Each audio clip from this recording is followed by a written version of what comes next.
Next up, women's bantamweight scrap here as we have Canadian Melissa Croden coming in at minus 160 going up against Daria Zheleznyakova, who comes in at plus 140. Now, Croden is looking to bounce back after a decision loss at the hands of Luana Santos from December, and that was a very discouraging matchup, right? Or at least performance. That snapped the 3-fight winning streak of Croden. Obviously, she had a very successful UFC debut, a very dominant one against Tainara Lisboa, where she constantly bullied her and eventually got that TKO near the ending of the third round. But she had little to no success against Santos. There were two judges that gave her the second round. I thought she landed enough damage before she eventually got taken down and controlled, but she couldn't get that success again in round 3. But in rounds 1 and 3, Santos was able to get that scarf hold position where Croden, it seemed like there were opportunities for her to get the back of Santos, but she couldn't get to it enough. And Santos was holding on for dear life and landing damage while holding that position. And that was enough for Santos to get the win. I think that was a good learning lesson for Croden, who is constantly working to become better.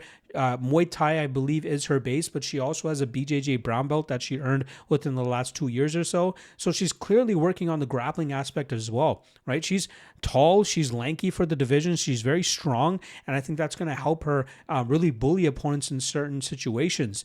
I thought she'd have that success against Santos, but Santos just was a little bit too technical for Croden, and that's what led to Croden losing. But Croden at her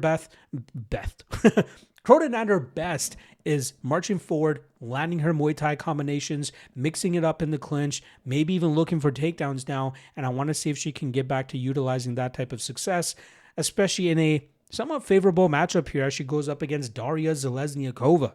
Now, Zheleznyakova is coming off of a big win, getting her revenge over Melissa Mullins last time around. And whenever I think about that fight, it just pisses me off because I think about the poor game plan that Mullins went into that fight with. And going into studying this specific matchup, I'm like, you know what? Maybe I'm just over-exaggerating in my head how bad of a game plan Mullins had. Maybe it wasn't that bad. So I went back, I watched the fight, and it was bad. It was a horrible idea for Mullins. Now, to her defense a little bit, right? Zheleznyakova came off very hot and heavy in that first round. She was pushing the pace right away. She was landing a lot of volume. She was landing a lot of damage. She bloodied the nose of Mullins pretty quickly. But once Mullins was able to get the respect back from Mullins or from Zheleznyakova by landing a big shot of her own, she should have started to wrestle right after that. But she decided to wait until the ending of the round where she got the takedown immediately, ended up in full mount almost immediately, and then went for an armbar as the clock ticked off the time ticked off the clock there in round 1. And Zheleznyakova was kind of saved by the bell, although it looked like she was working out of that armbar position anyway. Then in the second round, she really struggled there. She didn't go back to the takedown. She clinched up a few times, but really didn't look for the takedown as hard as I thought she could until the ending of the second round when she finally got the takedown. But, by then she had already lost most of that second round. She got hurt to the body, nearly finished there. And then in the third round, she was just too tired. She was too beat up to get to the grappling, and Zheleznyakova was able to just cruise to a decision victory.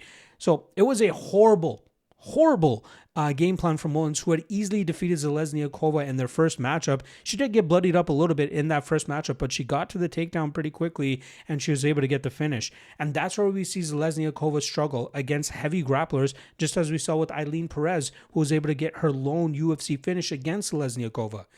At her best, Zheleznyakova sticks and moves. She has good speed. She has good technique. But it's her grappling game that needs to be consistently improved for her to be successful in the UFC.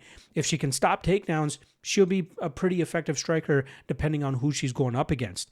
Now, this weekend, she goes up against a fellow striker in Melissa Croden. Now, it's arguable that Zheleznyakova might be the slicker striker. She's a little bit faster. She puts combinations together well, but Croden throws back very heavy. She's a much better power striker, and I believe the physicality of Croden will lead to Croden getting this fight into the clinch, dragging this fight to the ground, and I think that we'll see Croden actually have major success from that top position.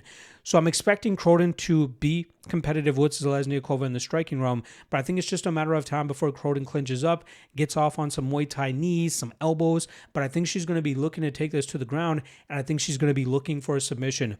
I think the submission prop is the one to hone in on here. I don't mind Croden at minus 160 either. I think that's a fine line, but I think it's just a matter of time before Croden gets to a spot where she can threaten with the submission, which currently as of right now on BetOnline sits around plus 625. I think later on in the week, as other bookies release the props, you'll get a better line on that. So I wouldn't mind a little bit of a sprinkle on the submission prop. It's possible Croden just postures up and lands nasty ground and pound and gets to finish that way. But I think with her constantly working on her BJJ, there's going to be opportunities for her to showcase that and eventually find that submission here. So that will be my official method of victory for Croden. I'm going to go Croden and Croden by submission.